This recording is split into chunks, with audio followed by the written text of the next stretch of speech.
Today, we are not wearing dogs. Woof, woof. It's not your father's movies. Woof, woof. Oh, that was rough.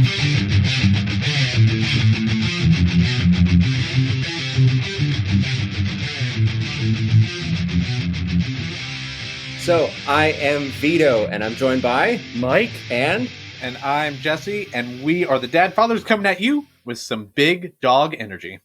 Big Dog Energy today, everyone, ladies and gentlemen, because today, of course, we are covering 101 Dalmatians, both the original from 1961 and the remake titled 101 Dalmatians from 1996. The original was directed by Clyde Geronimi, Hamilton Lusky, Wolfgang Reitherman. It was Disney's 17th animated feature film, and both of these were based off the book by Dodie Smith, which was published just a few years prior to that release. So this is kind of where Disney, it's a little bit of a fallow period, I guess, in terms of financials, but in the way that we remember this, it's actually in what we know as like the golden age of Disney. The year prior, they had just released Sleeping Beauty, which, while it had not done as well as they'd wanted it to, is now just remembered as just one of the most iconic films they ever have released, and has spawned multiple sequels, as well as sidequels with Maleficent. Would you call that a sidequel, Mike? I'd call it a side quill, yeah. Jesse, weigh in. A poop quill. A poop quill. Doesn't really need to be there, but somebody shat it out anyway. There it is. It exists now for many, many adoring people to watch, including its sequel. Weird. So the talent, though, behind 101 Dalmatians in this golden age. So Clyde Geronimi is as an assistant director, co-director. I'm not really sure how these things play out officially, of Bambi, The Three Caballeros, Cinderella, Alice in Wonderland, Peter Pan, and Sleeping Beauty. Hamilton Lusky, Pinocchio, Fantasia, Cinderella, Melody Time, Alice in Wonderland, Peter Pan, Lady and the Tramp, and he was also the director of animation on Mary Poppins. And then Wolfgang Reitherman, who I imagine was just a younger man than the other two, really made his bones with Sword in the Stone, Jungle Book, Aristocats, Robin Hood, The Many Adventures of Winnie the Pooh, and The Rescuers. Oh, The Rescuers. Yeah, the most like aggressively unfriendly family movie. The unfamily movie. Yes. It's literally about how she doesn't have a family and everyone is trying to, it like hates her all the time. Poor Penny. But the original stars Rod Taylor, legendary screen actor as Pongo, Kate Bauer, Betty Lou Gerson as our Cruella de Vil, Ben Wright, and Lisa Davis. It was written by a man named Bill Peet, who is also in the same category as the directors, has just been on like tons of Disney stuff. And then the remake, which came at us in 1996, was directed by Stephen Herrick. Really pretty well-known director in the 80s and 90s. Now he's more of a TV guy, but he brought us Critters, one of my favorites, and Bill and Ted's Excellent Adventure, Don't Tell Mom the Babysitter's Dead, The Mighty Ducks, Mr. Holland's Opus, and Rockstar. So that's a pretty impressive career. I don't know. Yeah, there's a lot in there. That's a very 90s career. Yes. Yeah. He's mostly now known, like I said, for doing a lot of TV shows. He was a big guy. I think he directed 11 episodes of the new MacGyver show. Oh, really? Out. Yeah. Okay. But it was written a throwback. Yeah, it's a throwback guy. Yeah, I think now, because I mean he's got to be in his 50s or 60s now. Yeah. But written by the legendary John Hughes. I don't really know if he needs much introduction. I think we've all seen John Hughes. Jonathan Hughes? No, just is that short for James? No, not in this sense, sure? or really any sense. Oh, okay. Yeah, never. Jesse, you ever met a John that's like, oh, my name's James? Never in a million years have I heard that. But I know a Jake whose name is John. You know a Jake whose name John? Yeah. Did you tell him his nickname's wrong? Yes, and we're not friends anymore. It's weird. People do weird things with names. Who knows? You know. I say this because my name's Vito. Like I have the weirdest name here. But it was written by John Hughes, legendary 80s director and writer, known for classifying a generation, whether they wanted to or not. And then it stars Glenn Close, Jeff Daniels, Jolie Richardson, Joan Plowright, Hugh Laurie, and Mark Williams. So this is all of our housekeeping here. We sort of know the stakes. These are both kind of, at least for the 1961 version, maybe it was star-studded then. I don't know if people really paid attention to who directed animated films, if they cared.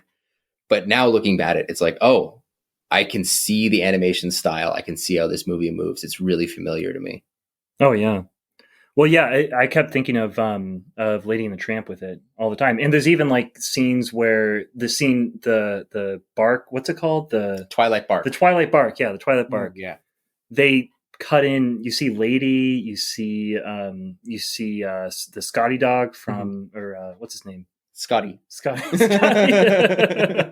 Scotty from Lady and the Tramp. They like cut in a bunch of those dogs from that movie. They must have been like early models because Lady and the Tramp came afterwards. No, it came first. It did? I think it came first. I looked it up. Jesse, But I could have looked it up wrong. tiebreaker.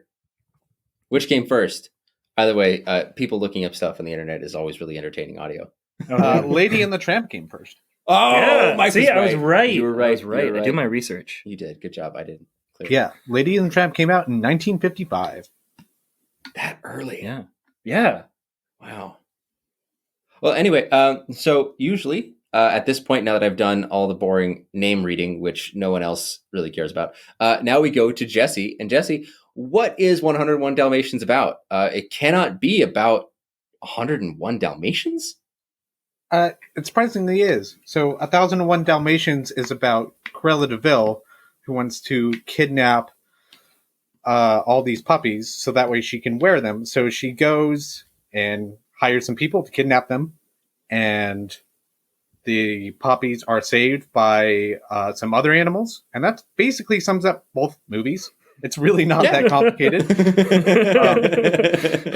With some, the premise of wanting to wear puppies is a little bit weird, but once you take that up, it's good to go. But she worships furs. She adores furs. Oh. Doesn't look good in linen. Oh, but I love fur. Yeah. And then I guess both movies are kind of separated by, well, like, there's some like timely differences, I guess. Like Roger is a musician in the old one and a video game programmer in the new one. And there's a little more, slightly more, about their love story in the new live action one, about how him and the girl wind up together. And then there's more about Cruella de Vil and how she runs a business in the live action version. And, but yeah, they both have this sequence of sort of like setting up the couple getting together, then Cruella entering the picture, kidnapping, and then the Twilight Bark, where there's a message sent out, and then the parents go and save all the puppies and bring them back home. And yeah, they have like the same exact sort of arc for both movies. And that's so here I'd like to sort of interject. You know, it's a really wonderful summary, but I'd like to tell you my daughter's review of 101 Dalmatians. I would love to hear your daughter's review. She said there were puppies, and then there were men, and then there were many puppies, and many puppies, and they went home. There you go. That's it. So, she should write movies. I think she could. I mean, we should just have her on here. Wow. We'd be like, "Hey, what's 101 Dalmatians about?" Well, there was puppies, and then there were many puppies. Oh, that's a great review of 10,001 Dalmatians. Exactly. It honestly looks like there's a million puppies. All right. Well, I guess I'll start things off because I think I have the shortest thing to say about nostalgia. In terms of the animated one, anyway. I have seen this animated film prior when I was a kid. At some point, I had no attachment to it at all. Because my love for this movie came when I went to go see 101 Dalmatians in theaters in 1996 when I was a very small child. And then I bought the movie, I bought the movie. My parents bought the movie. I didn't have money when I was 4. But I proceeded to watch. I was just a huge Home Alone fan at the time. I watched all the Home Alones, and this just fit right in. And I remember watching those 3 Home Alones and this one just all the time. And I actually liked this one a little bit more because I thought that Cruella was both scary and funny, and she was just so magnetic and had so much charisma. You know, every time Glenn Close is on screen, she's eating all the scenery that she can find. And actually watching it now as an adult, I realize this is why I love The Devil Wears Prada so much. It's because I really love high-powered, fashion lady who doesn't give a F about anybody that just screams at people. And this is why you love Cinderella's evil stepmother. This is why. Because you have a thing for Okay. Glenn Close in 101 Dalmatians. I think when it comes to watching stuff on screen, a high-powered woman who deals out death threats along with insults with the ease of breathing is one of the most fun things I can ever see. It is one of the most fun things you can see, for sure. So this is this movie is one that I've seen. The remake is one I've seen 1,001 times. I wore out the tape, and watching it again was just like taking a nice hot bath. I was like, oh yeah, I know all these scenes. I know all these lines. That's awesome. So I loved it very much. What did you think, Jesse? Yeah, so I first watched 100,001 Dalmatians when I was really young. I saw the cartoon. This is gonna keep going up. I love 1,001 Dalmatians. It's my favorite. Yeah, I mean that's what I said, right? 1,000,001 Dalmatians. Yes. 10 billion. Yes, and one. Yes, it's Yeah. one Bezos and one Dalmatians. That's right. Anyway, like I was saying, so 10,000,001 Dalmatians. I first watched it when I was like 5. 10 Bezos and one Dalmatians. Come on, we can cut down on the. Oh, I'm sorry. I'm laughing at my own stupidity. Sorry, I got it wrong. It's 100,000,001 Dalmatians. That's right. That's right. No, but he went down. Why did we lose 900 million Dalmatians? No, he went to 100 million and one. But I I thought don't that know what you're Bezos talking was about. a I'm just talking about. I'm just Stock talking market about did 1,000,001 Dalmatians. $1 billion and one Dalmatians. That's right. Okay, That'll be So the first inevitable watch- sequel when like 50. It's just 1 billion and one Dalmatians. Planet Dalmatian. When they can like just clone stuff immediately. Yeah. Yeah. It's a they'll all cloak. be on It's a Pluto. cloak that'll coat the world. But if you can just clone Dalmatians really quickly, Yeah. like there's not really an issue with making a coat out of them, is there? Just because there's an abundance of human life doesn't mean you can harvest as much of it as you want, Mike. You sicko. Well, hold on. I don't know. hold on. I mean, I feel like maybe there is. Maybe you can. What, No. Jesse? they'll You have just to be object to this. they'll just be dead when you clone them, so you won't have to kill them. Yeah. Perfect. Okay. That's better, I guess. We're gonna clone dead puppies. You guys are sick. You only kill one puppy. This is going in a dark direction. What are you doing? What is happening to this podcast? I wanted to talk about the beloved family favorite 101 Dalmatians and my personal sweet memories about it, and you guys are theorizing about cloning dead tissue. Jesse's the one who started it all. No, he wasn't. It was you. I mean, tomato. Yeah. Jesse, tell me about your nostalgia with Tomato puppy 100 killer. million or whatever Oh. puppies. Okay, so 10,000,001 Dalmatians.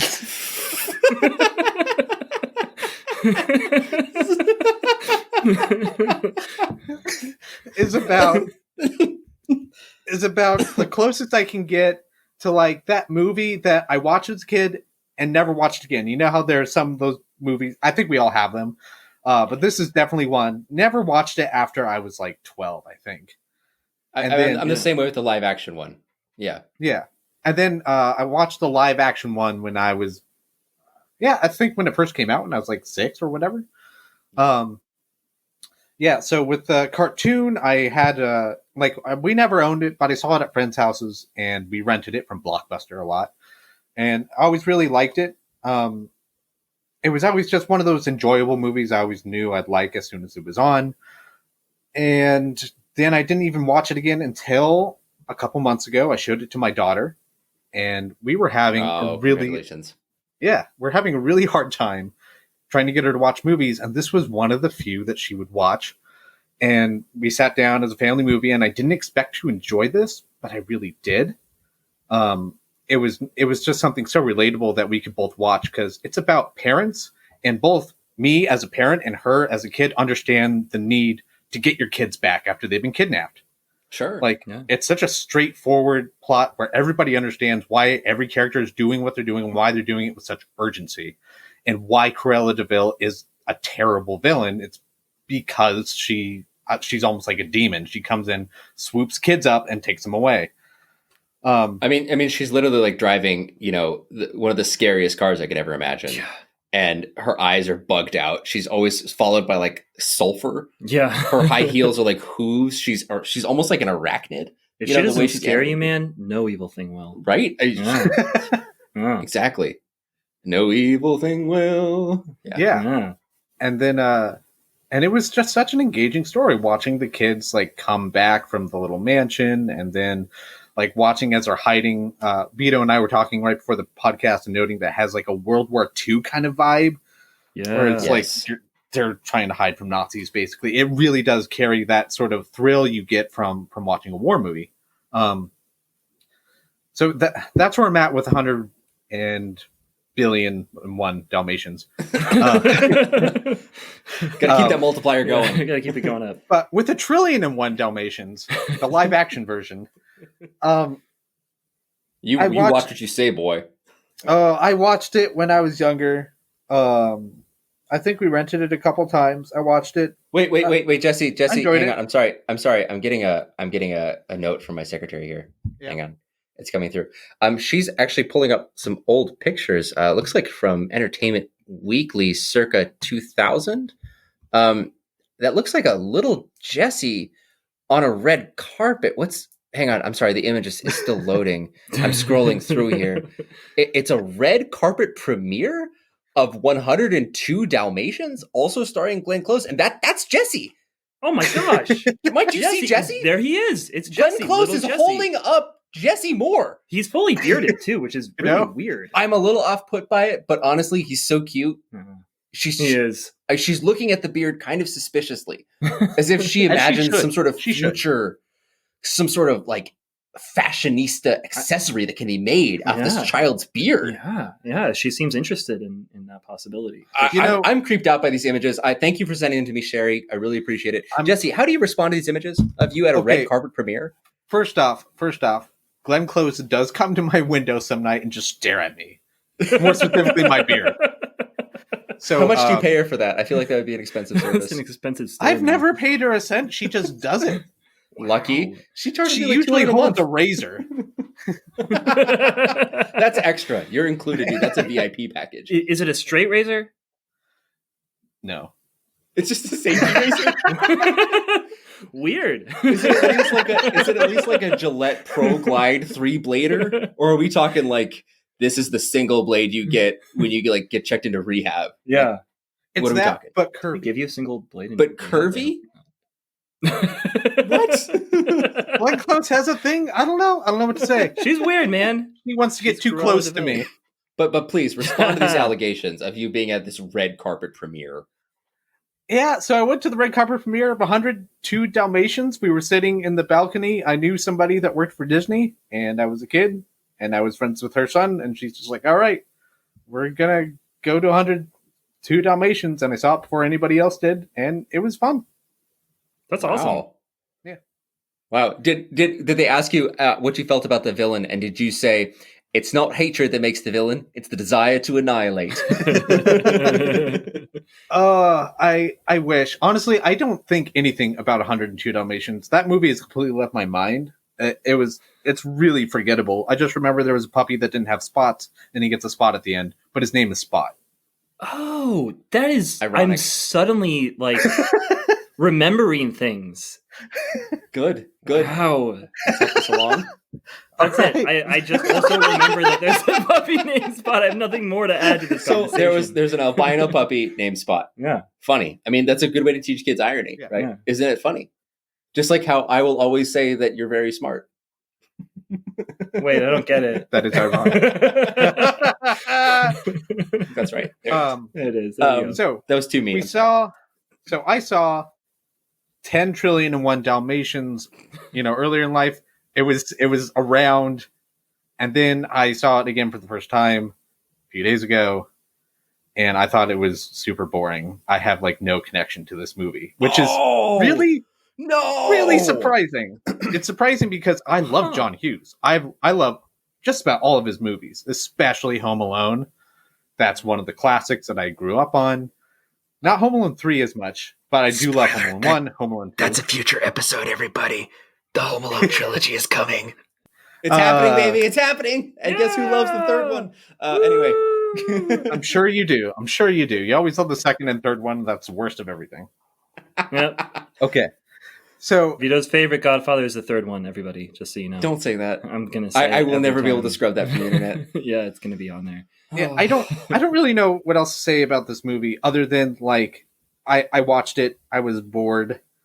Some of it is Oh. funny, but I just felt like it was too all over the place. Like it just had the 90s super kitschy rom-com at first where they get married the next day. It was I love that. I mean, the proposal scene was really funny. Would you like That some part- more marriage? I mean, tea? Would you then- like some more tea? And then she's like, did you mean tea? And he's like, yes, I meant tea. And then she's like, will you ask me? And he's like, would you like some tea? And then immediately, I guess I did it wrong when I was dating about asking women things. I should have just asked if they wanted tea, Yeah. because that led immediately to apparently sex Yeah. and then marriage instantly. Yeah. Just It was like, amazing. You know, what's the returns on thinking this? about like my relationship with my wife, tea is she always likes tea. Are we saying the ultimate aphrodisiac is like, would you love some chamomile tea? I put some honey. Here's a sliver of lemon. Well, not necessarily, but it's just like, hey, honey, can I go hang out with the guys? And she's like, well, we've got to like do stuff. And I'm like, oh, hey, do you want some tea? And then I ask, can I go hang out with the guys? And she's like, yeah, absolutely. Tea. Tea. Get you what you want. Tea. Who knew about that? Well, Jesse, I'm really sorry to hear that you did not respond positively to this remake. That's really a bummer. I just think this is just such a showcase for Glenn Close. And I'm sorry to hear that you didn't even respond to that. Just her actively... Just imagine Glenn Close as a wood chipper, and this movie is the wood, and she just destroys this movie. Like she is so far above everyone else. I love these images. I don't even understand. Like, they hand her the script and she goes, so I'm going to go to 11 on everything. Yeah. And they said, yeah, that's great. Fun. Cool. You just came off a Fatal Attraction. That's I do whatever you want. Well, I'm sorry to hear it. Any redeeming qualities, Jesse? Jeff Daniels is funny. Didn't his even say delivery Glenn is Close funny. first. And Glenn Close she's good. She's all right. How is there a question mark? She's all right. Yeah, she is the she's movie. just all right. She is the movie. Right. Without her, this sucks. I don't lie. This is basically 101 Glenn Closes. Like without that, the movie disappears because all we have left is like a dog infiltration scene in the mansion, and then a really silly rom-com that belongs more on a Hallmark channel than in a movie.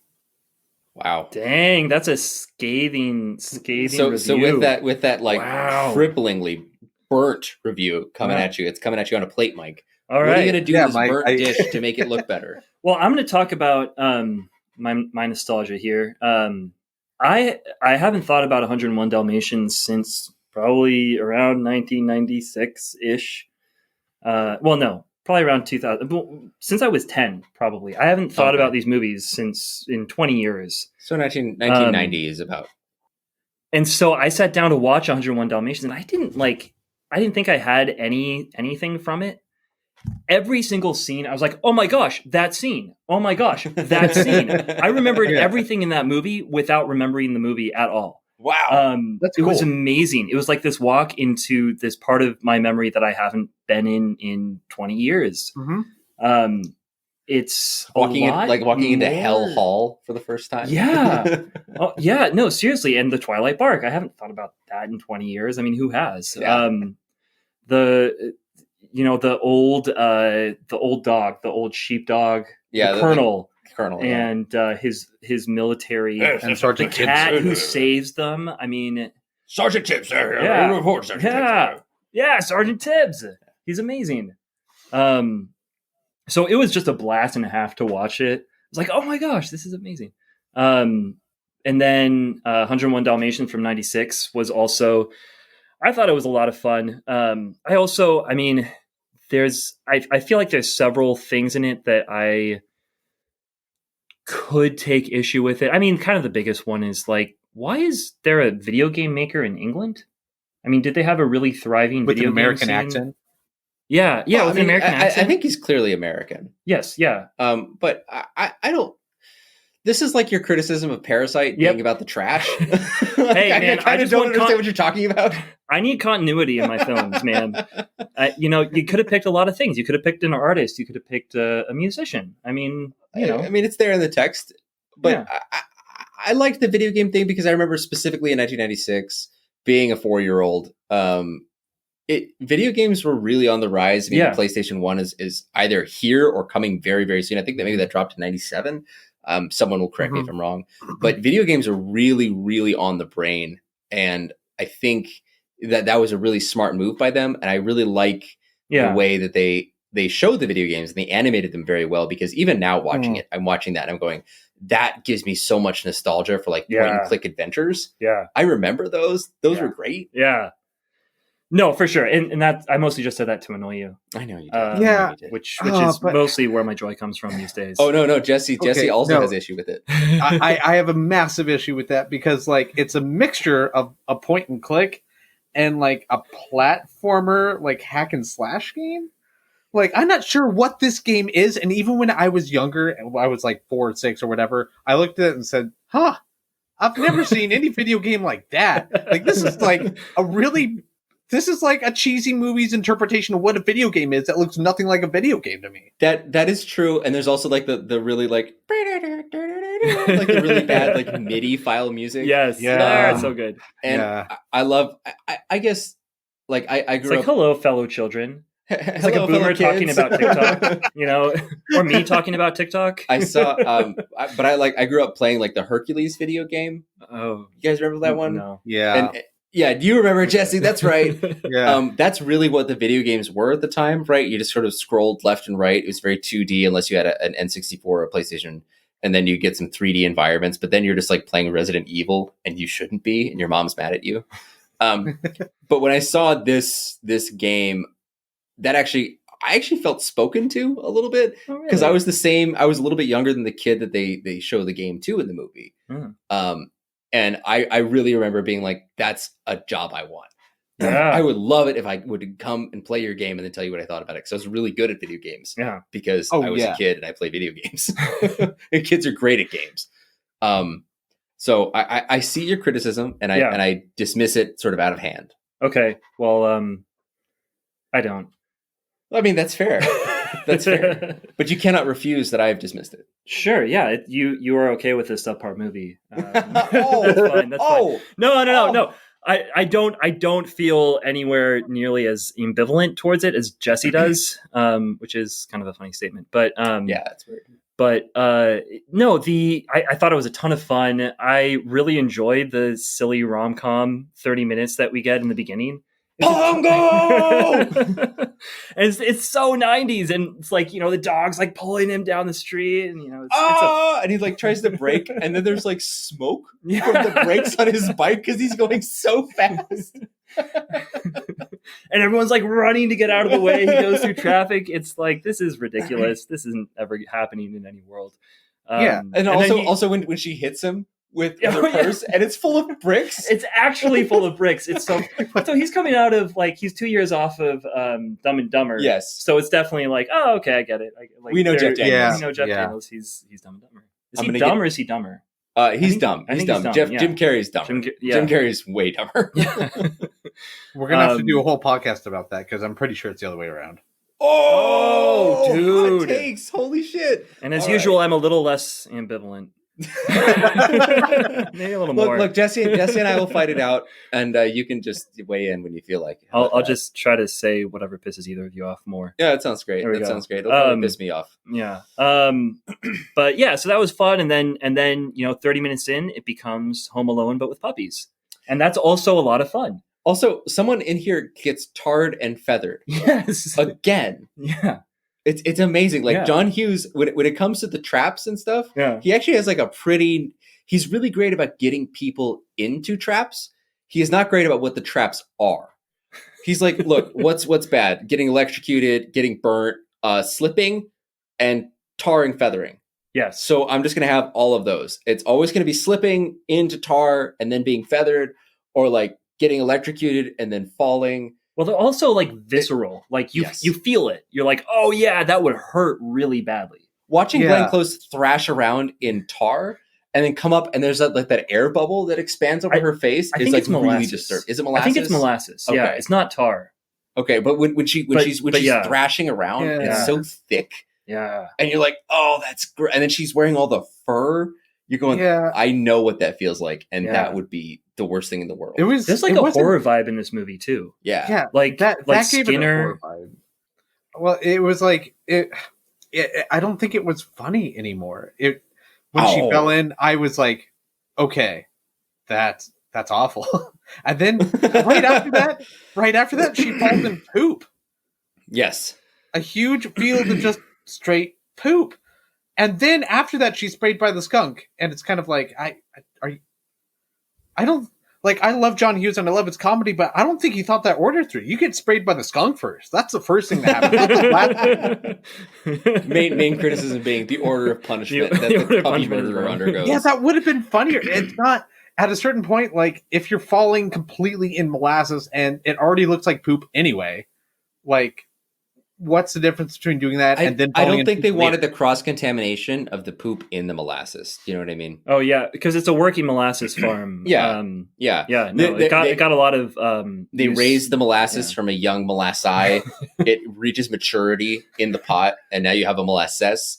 You don't want to contaminate that with poop. It was actually like the earliest product placement that's known to man. Yeah. Was that molasses farm. It's a famous... I'm making this up. You could have kept it going. But okay. Wait. Yes, but the scene where the puppies go down the chute, that is stamped on my memory like nothing else. I don't know why that scene, but that, like the whole moment from when they start sliding down to the point where what's his name? The Jasper. Yes. The Weasley dad, Mr. Weasley. Hugh Laurie. No, not Hugh Laurie. The other one. Yeah. The short one. The short one. Yes. Yeah. Mr. Weasley. Mr. Weasley. When he like freezes in the ice and you're like, oh, is he dead? Like, I think he's dead. I really thought he was dead there. Yeah. Watching it this time around, I thought he was never going to come back. Yeah. Yeah. So that's it. This is all fun memories. That's great. I agree. Great. Well, I'm glad that we have ended on a good 2-3 split. It feels nice to be on a majority side for once. That feels good. How does it feel out there in the cold, Jesse? I hope you step in some poop. I would rather be here than over there. Oh. Well, I'm glad you like poop so much. All right. Well, Mike, so now that we've gone over all of our memories of this movie and we've fought, in a fairly friendly way. I mean, I took a lot of things to heart. I'll share that off mic. But here we're at the crossroads where we talk about maybe some of our favorite lines. You got some good lines for us? Well, my personal favorite, I think, of all of them, and there's a lot of really good lines in here, is when what's the woman's name? What's the Anita? When she's Cruella de Vil has like seen her puppy outfit and is like, oh my gosh, I'm obsessed with it. Spots. This is in the 96 version, of course. Yeah, she brings her to the office and her servant, butler, personal assistant. Yeah. He's clearly a butler. He's like, what kind of a sycophant are you? She says to him. And he says, well, what kind of a sycophant would you want me to be? It's just great. It's great. That's funny. I think one of my favorite one is when it's in that same scene, but they're talking about Glenn Close as Cruella is saying to Anita, who's so talented, is drawing all this stuff, and she goes, it's I don't see you socially, do I? Well, it's only a matter of time before my competitors sniff out your obvious talent. And she goes, well, I never leave the company for money. She goes, oh, what would you leave it for? Like, oh, I might start a family. Marriage is Glenn Close's sort of like response. And Glenn Close says, more women have been lost to marriage than to war, famine, disease, and disaster. And I think it's just, what a killer line. Like, it's true, number one, I think, if we're talking about pure productivity and output in the workplace. But also, it's just so pithy and fast. War, famine, disease, disaster. Bam! Like, it's in your face. And Glenn Close delivers it with just such a vindictive, sort of offhand throw. Oh, yeah. It's really great. Yeah. I've rewatched It's like under her, it's almost under her breath. Yes. Like she's quietly like, ugh. It's these things. Like, and like, she detests marriage more than she detests war, famine, disease, and disaster. Nice. All right. Well, do you have anything to add about this part of the discussion anyway? I mean, we just got sidetracked off our lines, but I think this discussion is deader than all the women that were lost to famine, war, and disease. We've been talking about death a lot, guys. Well, it's a movie about puppy murder. Dead puppies, dead people. It's a movie about skinning puppies. Which brings me to my favorite line, which is from the cartoon. It's just when Jasper and Horace get up from the couch and he leans back and he's like, "All right, Jasper, I'll pop them off if you do the skinning." It's like, oh, no, you don't, Horace. I'll pop them off and you do the skinning. It's just, when I was younger, I didn't quite get it. I didn't quite get why that was a contention in their relationship. And now, but when I saw this time, images flash through my head. Like, I would so much rather be the murderer of the puppies than the skinner of the puppies. Like, 1,000%. Oh, yeah. It would be so terrible. That would be awful. You can never forget that. No. Like, no matter what. The night that I personally killed or skinned 100 million Dalmatians. 1 trillion Bezos Dalmatians. Exactly. And 1 trillion Bezos Dalmatians. That would be awful. Did you realize that Horace, the tall one, in the old one, he's like an alcoholic, like a raging alcoholic. He's just constantly like drinking. Yes. Like crazy. You're right. Yeah. Yeah. It's wild. And the other one is like, "Hey, I'm eating a dry ass sandwich. Could I get some of that wine?" And he goes, "No, absolutely not. Like, I need all of this and more. You're going to go to the store later and get me some because I'm not going to be able to drive. It's going to be really embarrassing at 1 a.m. when you have to go get some dirt cheap $2 chuck. Yeah. All right. So just be prepared for that. It's going to be a jug at that point. It's going to be Gallo or something. Maybe some Carlo Rossi. Dude, the scene where he ashes with his big cigar under the bread. Oh, talk about like one of the visceral memories like that. I was like, oh my gosh, that's that scene. Oh my gosh, it's one of the most disgusting things I've seen in a long time. It's so bad. Oh yeah. Horace and Jasper are just both so vile. Yes, but lovable, kind of. Yeah. And I had a completely different take, like watching the '96. Because, like, watching the old cartoon, like, Horace and Jasper are for me as a dad. Like, I am sitting here and I love it every time they're on screen. And then Horace and Jasper in the '96, they seem to be more attuned to, like slapstick bodily humor. Like, more, well, not like farts and stuff like that, but, just like... It just very, like, they freeze, they fall through. Yeah, there's lots of that. And they seem to be more aimed towards kids. And I thought that sort of, like, dynamic flipped was kind of interesting. I think it works. I think it works really well. I think that they, as a two-hander of the bumbling idiot and the kind of the straight man, I thought was really, really wonderful. And just that moment when they introduce Skinner and he tells him, number one, do not mention the giant scar on this guy's neck. And the first thing he says, "Oh, look at the size of that scar. Bloody, no wonder you can't talk, mate." It's so funny. It's such pitch perfect characterization from both of them, and the way they sort of hand off that laugh. And then he goes, "Excuse me for a minute," and shuts the door, and then punches him out. Yeah. I remember that really vividly as a kid. And then Skinner going like, yeah, really wonderful. And I also like that there is a Skinner character. There's this character that is there that will be the one that's actually like doing the really bad stuff, because it lets you like the bad guys a little bit more. Yeah. They're more like bumbling fools and not like sinister entities. Yeah. It lets you laugh a little bit easier when you're with them because you feel a little bit more safety, a little bit more security. Even when they pick up the nanny and they like stuff her in a closet or whatever, Yeah. it feels less taunting and menacing than it did in the original. It feels more like, she's getting some good shots in, Yeah. and they're just stupid. Yeah. Like, you want your henchmen to be stupid, not really scary. And Skinner gets to be the one that's like, oh, that's the real bad guy. That guy is awful. It also makes more sense, like from a continuity perspective. Like, why would you have your bumbling henchman skin the puppies? Like, you want to get a professional Yeah. Skinner. Yeah. That's why his name is Skinner. Yeah, I guess. Yeah, that makes sense. Yeah, I think it makes more sense in the new one if you're trying to make Cruella de Vil.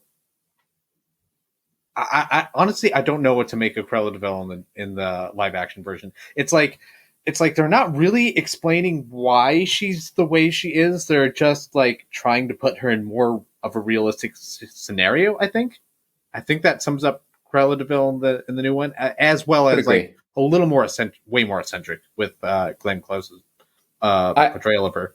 And then I honestly didn't get her in the animated one.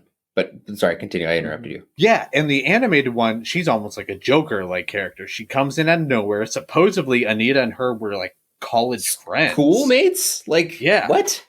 And it creeps you out to think about it. But like, and they explain absolutely nothing. But like, my impression of her now is kind of like she's a young heiress who has so much money that she doesn't have to work. And she clearly has no idea the way things work, but just really wants furs. And so she hires the two bumbling idiots, again, having no idea how the real world works. And they're the ones who are stealing everybody and have to skin them, which is why they're put up in a shack in the middle of the nowhere and have no idea what to do. So at least that, in my mind, is how Cruella de Vil. It's not a shack. It's the de Vil estate. Yeah, that you just like flipped my impression of the movies. Like it was the reverse. What are you talking about? Whoa. Where like the old one, it's like there's no explanation for her. Like she's just an old friend. And she's just like crazy. Yeah. She has no understanding of how the world works. Yeah, she hires these two like Wait, is that what you were saying? Yes, that's the old one. Mike's got it. Okay. No, I actually really liked the updated version of that character because it really made that character make sense. It's like, oh, and then there's the news headline right earlier in the movie that says like the rare Siberian tiger was found dead or whatever. Yeah. And you're like, oh, okay, so she runs this background sort of black market fur game.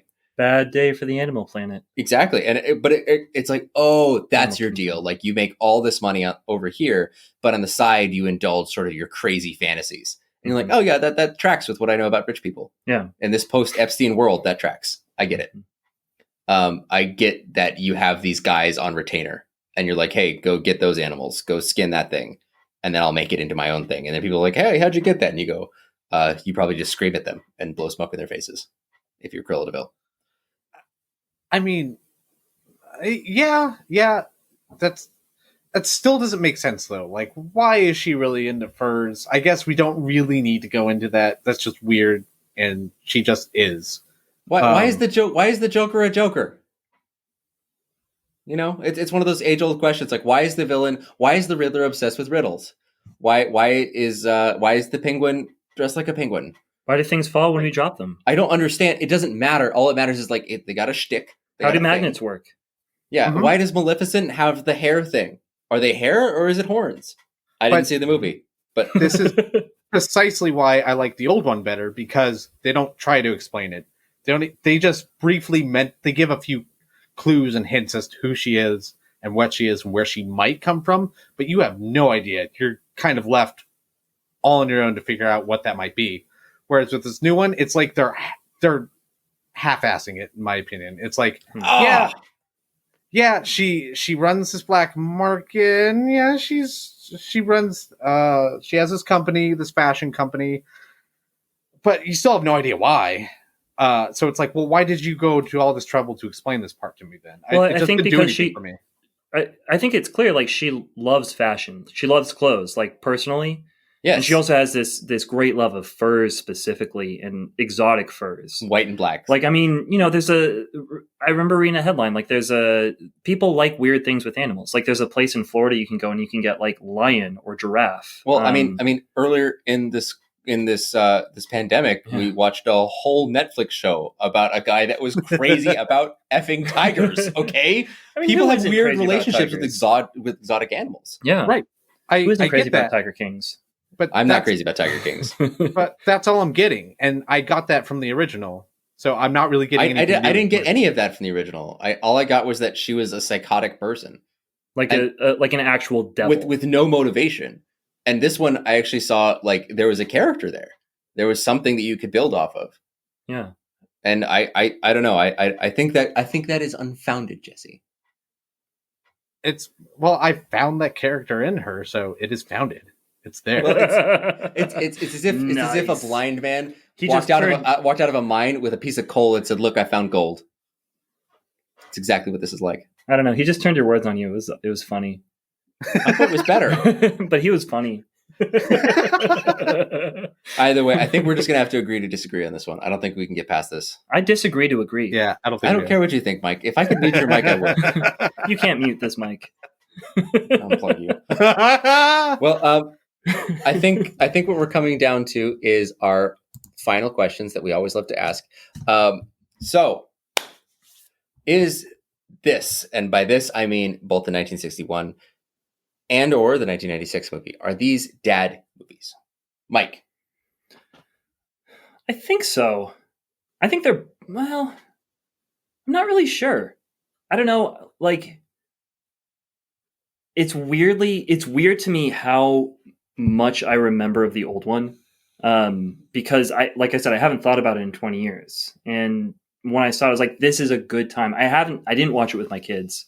I haven't seen it with them yet. I probably will put it on one night, but it's not going to be like watching The Sword and the Stone. It's not going to be like that when it comes to these like childhood movies. I'm not going to feel the same attachment that I have to, I mean, even Mary Poppins or something like that, where it's like, this is something that I watched all the time and I remember it to this day. Mm-hmm. This is going to be like, this is something I apparently watched all the time, and probably a good portion of how I view the world is built out of this. And I forgot. That's what it's going to be. So Sure. I think it's kind of a maybe for the 61 and also for the 96. I don't really feel like, oh, I need to show this to my kids. Yeah. But when the time comes, I'll have fun watching it with them. Sure.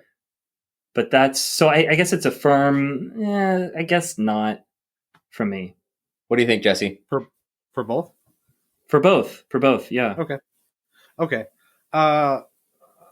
Yeah, so for the original, it's definitely a dad movie for me. Like, we've already really enjoyed it.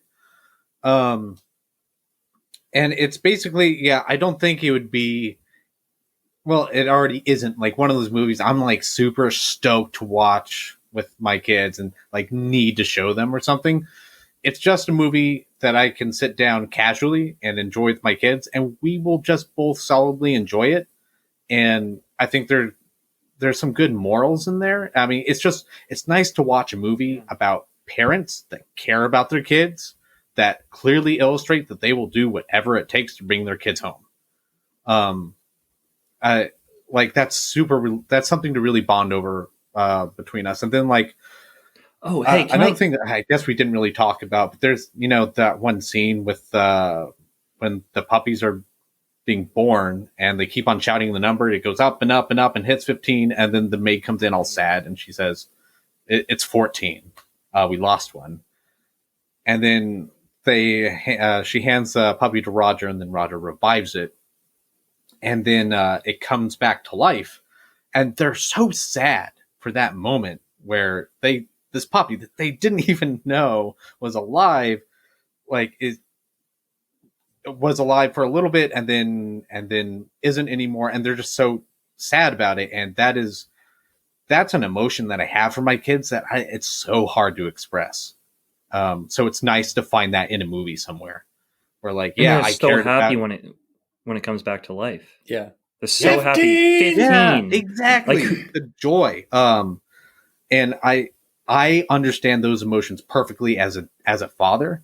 And like I said, I just can't communicate this to my kids enough. I don't think I can do that in words. So to illustrate it in the movie form, It's really nice to have that, so that way I can say like that is how I love you right there.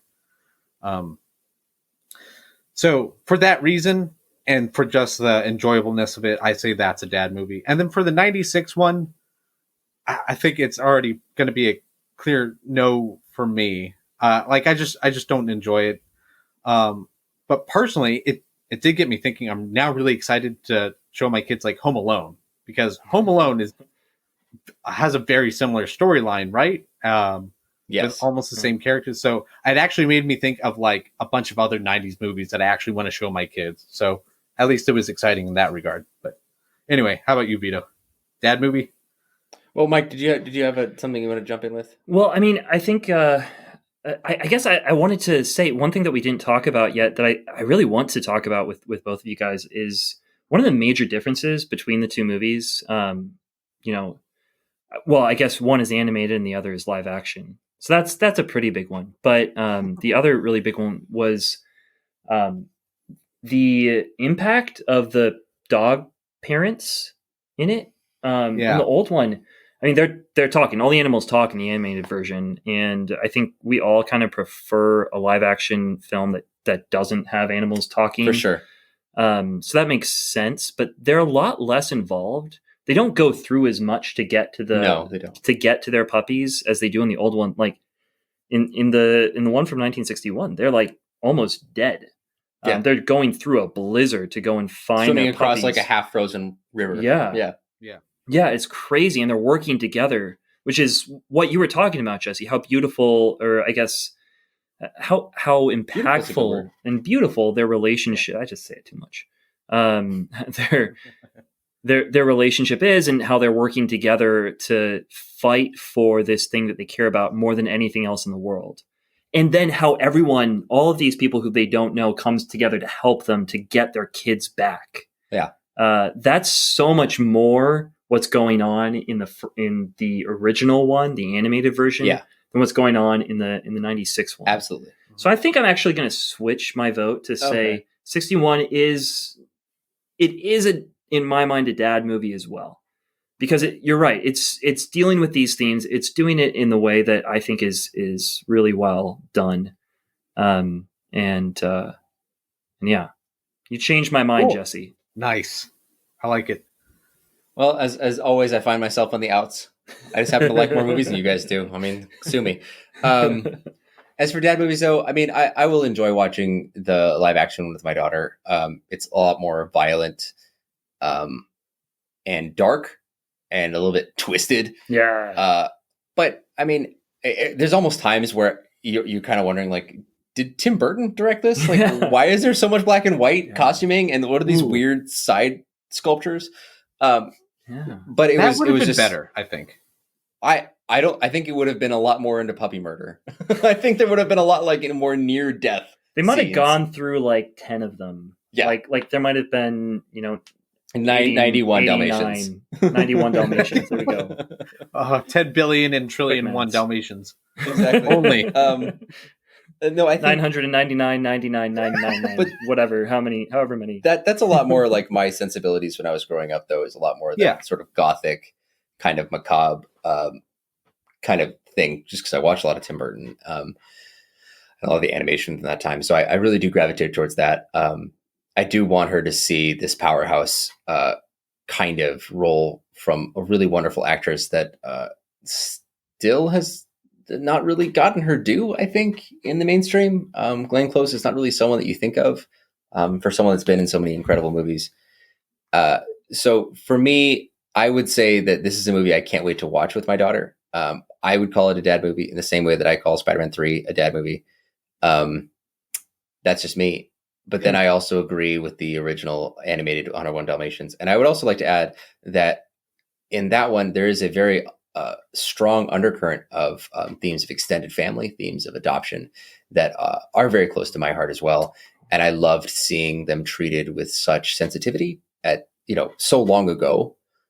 This idea of inclusion and, welcoming in anyone that needs a home into your home and just making it work. Yeah. I thought was very touching and really beautiful. And so I already did watch it with my daughter. She already does love it. and I'll be quite happy when I walk into a room and I find that she's watching it again. I'll never turn that off. Well, unless it's time for bed, in which case I'm turning that off. It doesn't matter what scene. Not a single scene? That doesn't matter. It's bedtime, man. It's bedtime. But yeah, so I'm on board. I'm putting both of these up for me. Both these things are dad movies. I'm happy they're both up there. One is a relic of my childhood, and one is, I think, an enduring all-time classic. And just to clarify, the all-time classic is the animated one. Oh. Yeah, there you go. You both didn't ask for it, and you both didn't deserve it either, you jerks. What a happy ending. We're all I'm so much nicer to you guys agreement. than you are to me. Oh my gosh. We're all kind of in agreement. This is weird. I don't know what to do with this. You could just continue it and not just be a contrarian. I will say with the new one, like, for as much as I didn't enjoy it, I do remember enjoying it as a kid. I thought it was funny then. I remember my parents not liking it at the time. Me going, well, I wonder why that is. And now that I'm an adult, I totally get it. But I also think that maybe if I had watched it 100 times as a kid, I'd probably be enjoying it here now too. But I just don't have the same nostalgic connect. I think that's what it really comes down to. I think that makes sense. That's fine. So we're also going to all say that we're all going to show at least the animated one to our kids for sure. And then the live action one is like, whatever. Yeah. That's for you too. We'll probably see it someday. It'll be fun. So another question then, since we've answered all the final question that we have, barring any sort of other things you guys want to bring up, is when? I mean, so Jesse and I have already showed our kids this movie. Mike, when's the day? I think in a year or two. Okay. Yeah. I mean, like I've shared before, my older daughter is pretty sensitive, and puppy murder is something that I think that she would get immediately. Like, that's what's going on here. They're going to kill and skin the puppies. And I think that might be a little too much for her. My second daughter wouldn't care. She's like, fun. This is a good time. There's dogs. Dogs, like my daughters are doing, right? Like puppies and then more puppies. Yeah, exactly. I'm going to wait a little bit, probably miss the window. If we had seen it when she was like a year or two younger, it would have been like a classic that we could put on all the time. The 96 one, it's pretty dark. Yeah, I mean, even I didn't, and I'm really liberal with this stuff. Even I was like, I'm going to watch this by myself. Yeah. Well, when Skinner comes and he's going to like kill Lucky. Yes. Like that's like horror film right there. Yeah. Man. That's scary. He's got knives. You don't know what's going to happen. Stuff. Yeah. And then it gets funny and slapstick again. Yeah, I don't know. 9 or 10. What about you, Jesse? Man, Mike, Naomi is way too smart for her age. I think that's what it comes down to. Because if I was her age and I saw books, and when I saw too much, way too much books. Too much of the books. Too much book. When I was younger, and they said, I'll pop them off and you do the skinning. I didn't really realize what that means. It wasn't until like the 20th time I had seen it already that I was like, hey, wait, what does that mean? Why is this a thing? And then my brothers explained it to me. Oh, they're talking about killing the puppies and then taking their skin off. And by that time, I'd already seen it enough where I was just like, oh, I didn't realize that was happening, but I know there's a happy ending, so I can keep watching. Right. So I almost think you're kind of right. It's almost like you should have showed it to her way before she understood what that was, so that way that would have the same effect. But yeah, it's the same sort of thing we were talking about with The Lion King, right? It's my daughter just happens to be at the sort of age where, while the scene of Mufasa's death is upsetting, it's kind of fine. Yeah, because that scene impacts her just as much as any other scene would. Mm-hmm. Like the movie is equal to her. There's no real peaks and valleys about what's happening. Yeah, and as she gets older, those peaks and valleys will get bigger and bigger as her understanding of the world grows. And so you sort of either get in early to where these things are very familiar and comfortable in a way, or you have to wait. Like what you're saying, you don't want to traumatize your kid, but you want to wait until there's an appropriate sort of understanding. Yeah, and she can, like, I think that there's sort of I don't know. I mean, this is my daughter. There's kind of a flow in terms of like what of her sensibilities, the things that I think are going to impact her a lot and not. And I think there will be that here. I'm seeing her kind of being more okay with some, I don't know, thematic elements, I guess, now than she was 3 months ago. Kids are weird.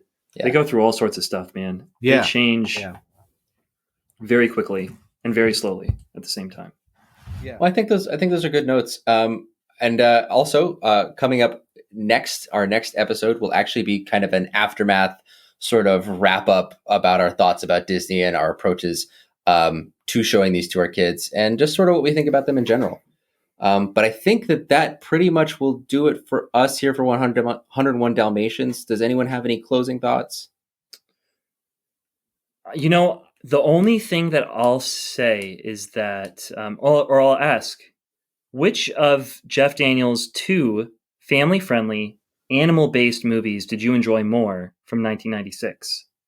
Is this Fly Away Home or 101 Dalmatians? Is this a question about now or a question about when we saw them? Whenever. Jesse, whenever you want to add. I am looking up Fly Away Home right now to figure out what that's one with the parrot? Is it a parrot? I don't think it's a parrot. No, there's no parrot, but I want to find out what that is. It's a duck, right? No, they're Canadian geese. It's a geese. They're Canadian geese, and they have to fly them home. Oh. It's amazing. So they got to take the gooses. No, there's several geese. They lose their parent. They lose their mom. It's their mom. Yeah. No, it's like this whole thing. Like, but like her mom is dead. Her mom's dead, and her dad kind of has like a slacker vibe, but he's actually this cool engineer person. Yeah. So she's like building her relationship with her dad through him being like a dad and a mom, and her being like a mom to the Canadian geese. Yeah, the goose. And there's a song in it that's like I don't remember it, but I remember it was like was very it like emotional. Sarah McLachlan? I think it was definitely that vibe. Yeah, it was my sister's favorite movie for like 10 years, and so we watched it almost every day. I remember this one now because he builds the glider and then glides with them. Yes. And doesn't one goose die or something like that?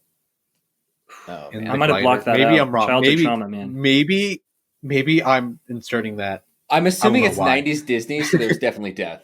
I think it might have been DreamWorks or something. But yeah, there was probably. I would say I enjoyed 101 Dalmatians more, but Fly Away Home is a much better movie. I don't know that. It's a much better movie. Sure. It's Anna Paquin. That's right. It's Anna Paquin. Yeah. Honestly, I remember watching both of these when they came out, and I enjoyed 101 Dalmatians more. Yeah, I just think it's amazing that he was in 2 family-friendly, animal-based films in one year. That's pretty wonderful. Way to go. Good for Jeff Daniels. Peak Jeff Daniels. You don't need accolades from me. Daniels, yeah. I don't know about peak. It was all downhill from Fly Away Home. Like a glider. It was all downhill from Fly Away Home. There we go. You must be very proud of yourself. Here at Not Your Father's Movies, we are always proud of ourselves for all of our terrible jokes that should never be said. Yeah, this was a great podcast on a Googleplex and 1 Dalmatians, guys. My favorite Bezos and a Googleplex and 1 Bezos. Del Bezoses. And with that, we'll leave you tonight. I'm Vito. I'm Mike.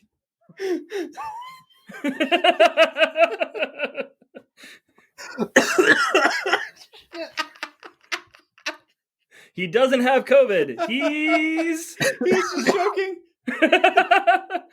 Squeak it out. I'm Jesse. Yes. Good night. Hey everyone, this is Mike from Not Your Father's Movies. Thank you so much for listening. If you've got any questions on tonight's episode, thoughts on movies that should or should not be in the dad canon, and most importantly, things Vito got wrong, we'd literally love to hear from you. Shoot us an email with anything you got at notyourfathersmovies@gmail.com. That's notyourfathersmovies@gmail.com. And if that's not enough for you and you want more ways to listen to us, reach us, share us, and support us, check out our website at nyfm.podbean.com. That's nyfm.podbean.com. Shout out to Max Agros for our sick theme music. Thank you, Max, and thank you all again for listening to us. Have a great night.